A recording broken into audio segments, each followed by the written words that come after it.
Juste à côté du pont romain de plus de 700 mètres, nous avons ce superbe pont suspendu qui fait contraste avec l'Antiquité. Alors je croise l'église Santa Maria sur mon chemin. Je m'en allais vers le cœur de la ville, prendre un café, et je croise une statue assez particulière. Un gars qui s'arrange les pieds, se masse les pieds. C'est pas courant. Alors, cette statue a été faite en l'honneur de la Semaine Sainte. Alors, on sait que la religion, c'est toujours important en Espagne. Le visage est assez réussi, je trouve. Très expressif. Et ça a été réalisé par Francisco Cabeza. Alors, il est 8h30 du matin. Je suis de retour sur la place d'Espagne. Et ce que vous ne savez pas, c'est que j'ai décidé de passer une deuxième journée à Mérida. Vu que c'est une ville riche en histoire et que ça m'intéressait, j'ai décidé de passer une deuxième journée. Alors, allons-y pour une deuxième journée à Mérida. Ce que vous devez savoir, c'est que dans les albergues, on ne peut pas dormir 2 nuits de fil. C'est juste pour une nuit. Alors, c'est pour ça que j'ai mon sac à dos pour que je change. J'ai réservé dans une autre auberge. Cette fois-ci, elle n'est pas elle est plus ou moins du chemin. C'est plus pas un hostel, enfin un semi entre l'albergue et l'hôtel, un hostel. Et je vais pouvoir porter mon sac vers midi. Donc, j'ai le temps d'aller prendre un café, de relaxer, parce que je ne veux pas visiter la ville avec mon sac à dos. Je vais déposer mon sac à dos à midi à l'albergue ou l'hostel et je vais continuer ma visite. Ça permet aussi à mes jambes de se reposer de cette marche. Finalement, voici mon hostel. Comme je dis, c'est entre l'hôtel et l'albergue. Et j'ai pu déposer mon sac, donc il est 9h et j'ai pu déposer mon sac sans problème. Donc je vais pouvoir me visiter dès maintenant Mérida. Et je vais pouvoir ensuite avoir ma chambre vers midi. Alors je suis à mon café, comme vous savez comment j'aime le café, je suis au Floco Café, Original Coffee. Bon, ça sonne pas très espagnol, mais vous allez voir que c'est très bien présenté, regardez. Alors c'est sur une plaque de bois. L'emblème, c'est un caméléon. Est-ce que Floco, c'est le nom du caméléon en espagnol ou le nom? Je sais pas. En tout cas, c'est très joli avec un petit verre d'eau. Comme on dit, les détails, tout est dans les détails. Hein? Et c'était le seul café qui était ouvert. Donc, ils sont de bonne heure. Vous avez ici le début de l'aqueduc de Los Migralos, qui veut dire l'aqueduc des miracles. Mais je vais vous montrer la partie la plus intéressante. Pour ça, il faut que je passe par dessous le chemin de fer. N'ayant peur de rien, comme vous voyez. Je traverse les obstacles les plus incommensurables. Non, je rigole. Je m'amuse avec les mots. Voici l'autre partie, la plus intéressante de l'aqueduc des miracles. Aqueduc, vous savez ce que c'était. C'est par là que l'eau, par la force de la gravité, circulait pour alimenter la ville. Alors ça, c'est un des 4, c'est celui qui reste debout évidemment, et c'est un des 4 aqueducs qui alimentaient la ville de Mérida et qui est en très bonne conservation. Il s'en allait à plus de 6 km d'ici pour aller chercher à la source l'eau et il respectait une pente bien précise pour que l'eau circule sans problème vers Mérida.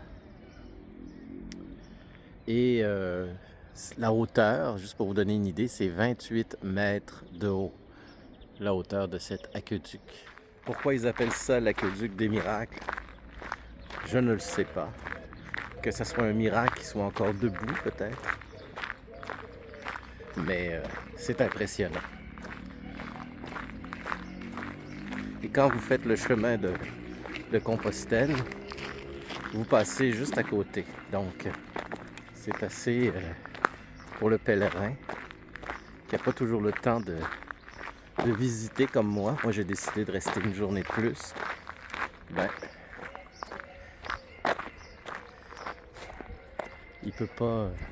il peut apprécier en tout cas ce fameux aqueduc des miracles. Voilà. Un chef-d'œuvre de l'architecture romaine. Bravo les Romains. Je suis en train de traverser sur le pont Lusitania, qui est le fameux pont suspendu que je vous ai montré au début de la journée. Pourquoi? Ben, c'est pour avoir une vue du vieux pont romain et qui est juste à côté. Et je traverse la rivière Guadagna. Très, très large rivière, d'où la longueur du pont romain qui est exceptionnelle, que je vous ai dit plus de, je ne sais plus combien de mètres, je vous l'ai dit dans le vidéo précédent, mais c'est assez majeur comme construction. Alors je vois déjà ce fameux pont romain qui est ici. Vous voyez le pont romain, une partie évidemment, il y a des îles qui cachent le pont romain, mais on peut voir cette partie-là. Imaginez le travail que les Romains ont fait il y a plus de 2000 ans.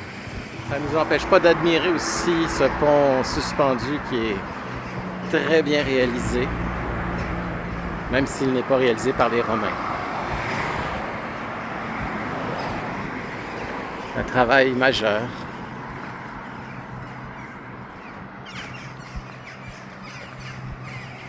Et à droite, il y avait un autre pont qui est pour le train, j'imagine.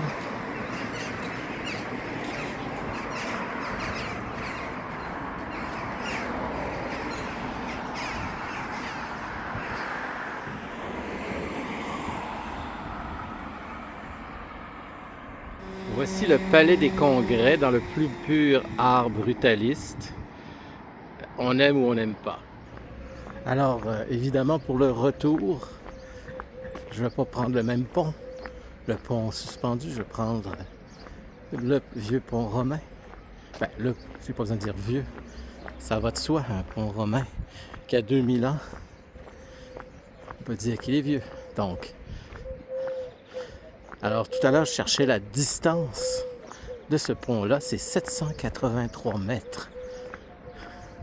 Et ce que j'ai su, en lisant mes notes, c'est que ce pont-là a servi de prototype pour toute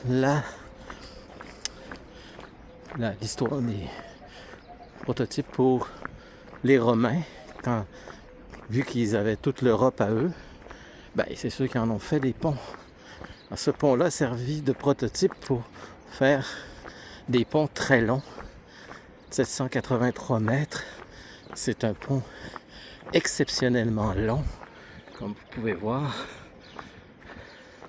C'est presque 1 kilomètre. Alors, évidemment, j'ai filmé le pont romain du pont suspendu et je fais l'inverse, évidemment. Cela va de soi. On peut voir le pont suspendu parfaitement, comprendre comment il a été construit. Quand vous arriviez il y a 2000 ans par le pont, ben, vous aviez l'Alcazaba. Qu'est-ce que l'Alcazaba? C'est la citadelle qui est juste là, qui était évidemment un rempart de protection contre les intrus, les envahisseurs, si vous préférez. L'Alcazaba, c'était assez grand, vous voyez, ça partait de là et ça va jusque là, jusqu'à cet endroit-là. Donc c'est assez massif, toute une garnison qui protégeait la ville. Aucun danger d'avoir des personnes non désirées. Le nom Alcazaba sonne plus arabe que romain. Probablement que ça a été construit pendant la période arabe pour se protéger. Parce que comme je disais, ici, plus de 700 ans, les Arabes ont contrôlé le territoire. Ce que vous voyez là, c'est une pièce de monnaie de la ville. C'est que pendant plus de 62 ans, pendant le règne d'Auguste, l'empereur romain, il y avait sa propre monnaie dans cette ville. Évidemment, Tiberius, ensuite, a changé ça, mais pendant la période d'Augustus, il y avait sa propre monnaie qui circulait dans la ville. Alors j'avais raison, c'est un nom Alcazaba qui est un nom arabe. En fait, ce qui est arrivé, c'est qu'évidemment, en 844, les Arabes ont conquis la ville et il y a eu une révolte des gens et c'est là que Mohammed Abderrahmane II, le sultan de la région, a fait construire cette forteresse pour se protéger des révoltes et obéir à l'émir. Donc, ce qui est le fun avec ma passe, mon billet, je peux visiter ce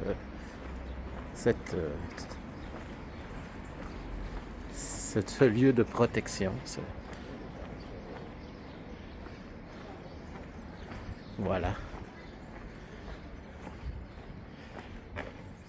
C'est immense.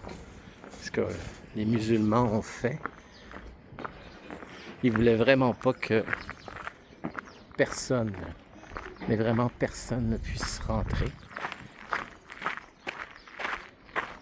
Regardez ça, c'est ces tours de protection.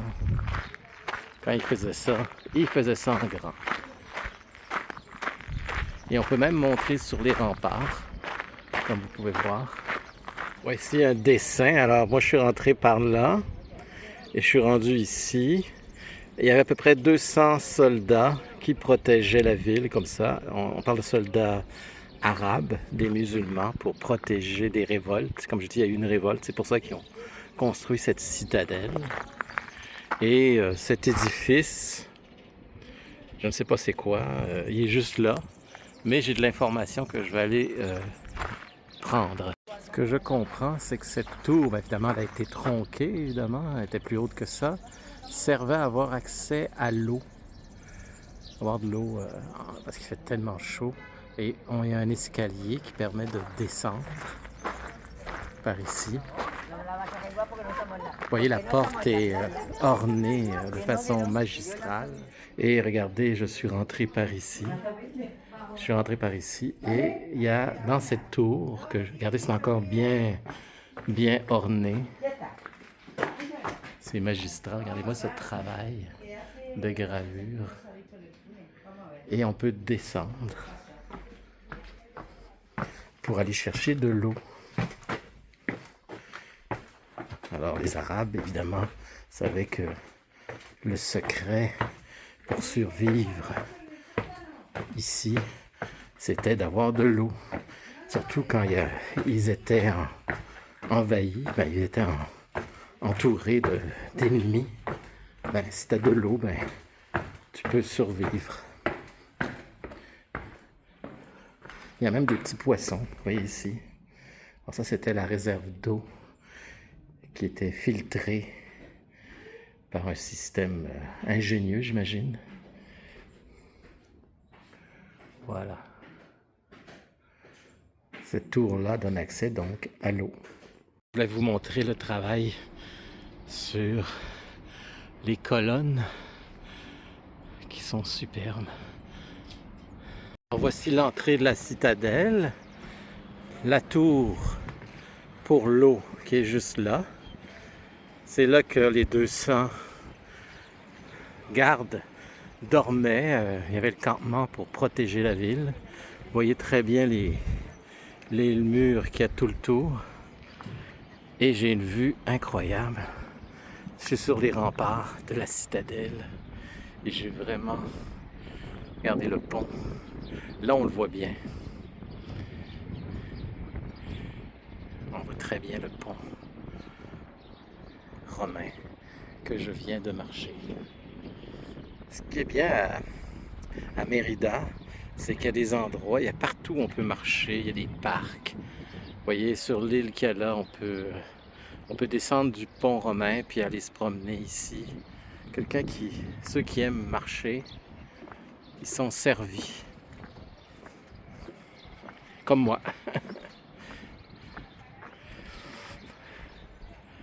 Et vous avez le pont moderne qui est juste là, suspendu. C'est vraiment... Comme je dis, le billet de 17 € vous donne accès à cet endroit aussi, en fait. Tous les endroits possibles de la ville. C'est absolument essentiel.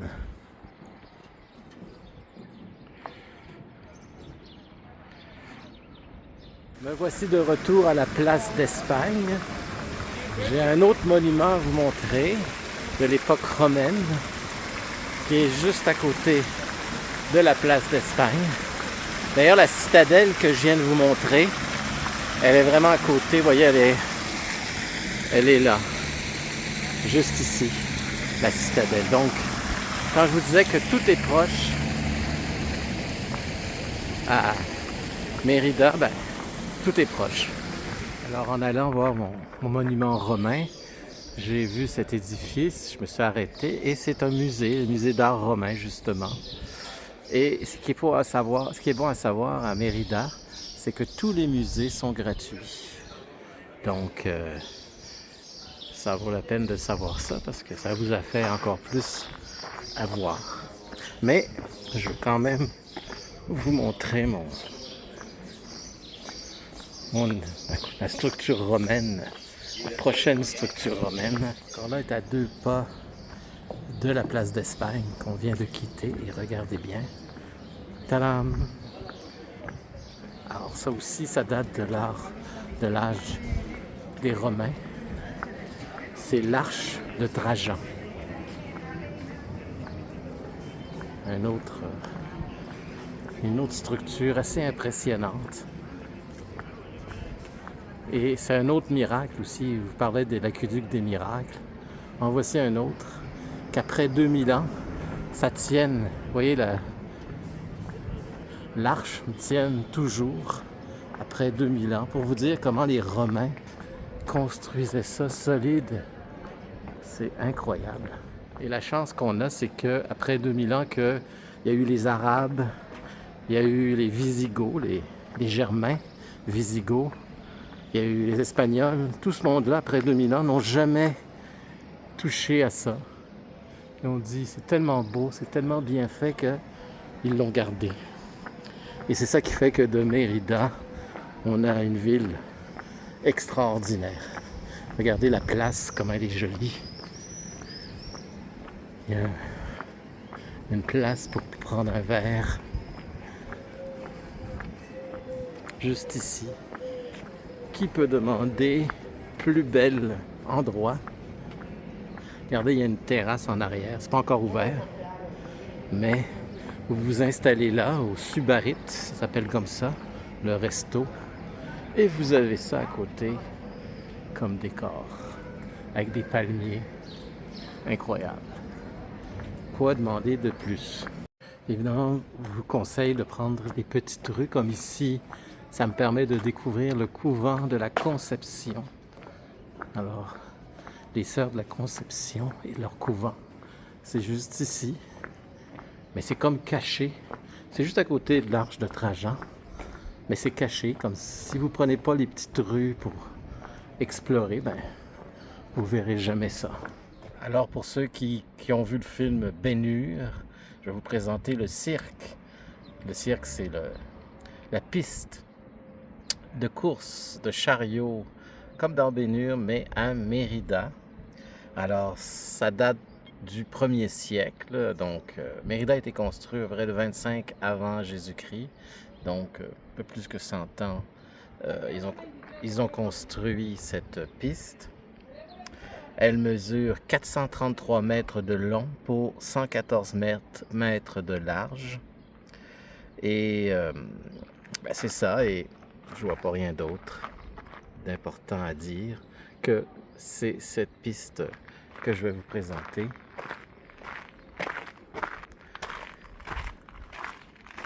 Vous allez voir que c'est grand.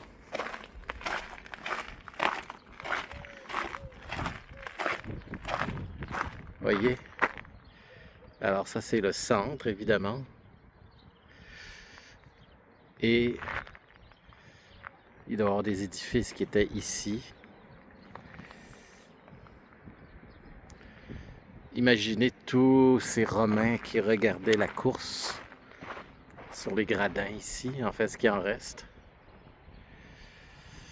Le temps a plutôt fait son travail. Mais on peut s'imaginer ce qu'ont pu faire ces courses de chariots à l'époque. C'est immense. C'est plus grand qu'un terrain de football, hein? Définitivement. Immense. Je peux vous dire que même si c'est grand comme vous le voyez là, je l'ai cherché. C'est pas évident de le trouver dans la ville de Mérida. Et je suis content de l'avoir trouvé. Alors, je suis content aussi de vous le montrer. Il y a encore du gazon.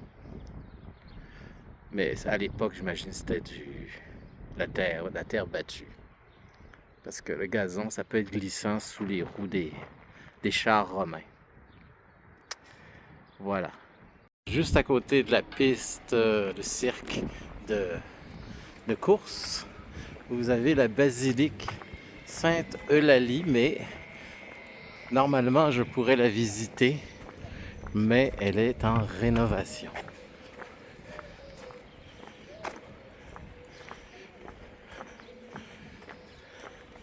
Voyez,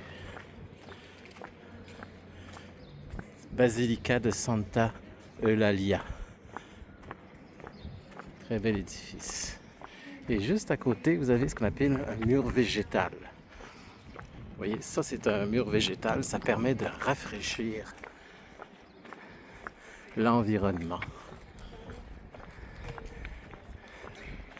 Très très particulier. Alors nous sommes ici dans le dernier vestige que je vais vous montrer sur la Rome à Mérida, qui a été c'est une maison d'une personne importante de Rome, qui date du 1er siècle, assez bien conservée. On l'a appelée la maison de Mitreo, parce que quand on a fait les excavations en 1903, ils ont découvert une statue de Mitra. Et le Mitra est un dieu perse à l'origine, et ils l'ont appelé comme ça à cause de l'effigie du dieu perse. Même si curieusement, on est dans une maison qui n'a rien à voir avec la Perse, mais avec Rome.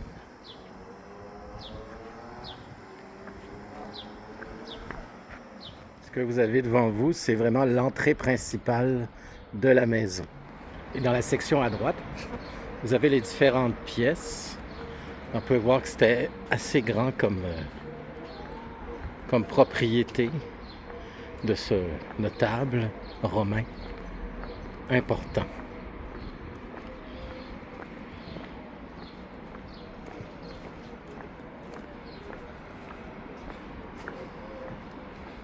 Quand il faisait ça en grand, il faisait ça en grand. C'est immense comme propriété.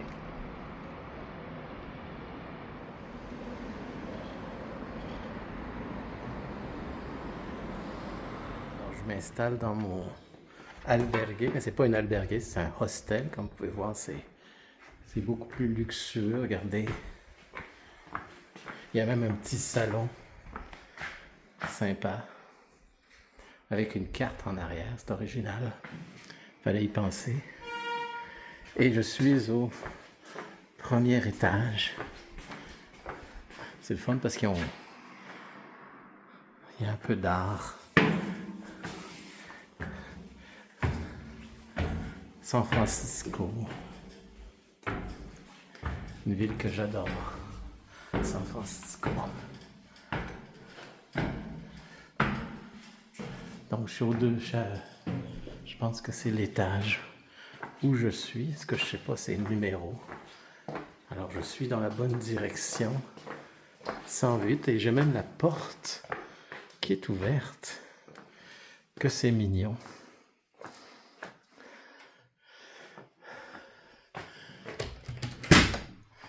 Waouh, waouh, waouh.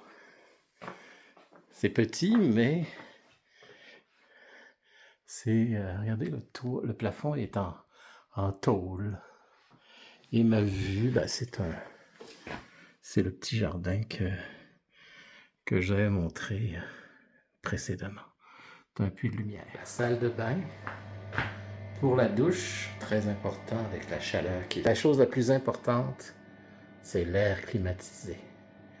Alors là, ça c'est vital dans une ville comme Mérida. Alors voilà qui termine notre visite de Méridée. J'espère que ça vous a plu, cette deuxième partie. Et ça n'est pas fini. Il y a d'autres visites, d'autres découvertes qui s'en viennent. Je vous garde les surprises à venir. Surveillez votre YouTube pour les prochaines aventures à venir et prochaines découvertes surtout.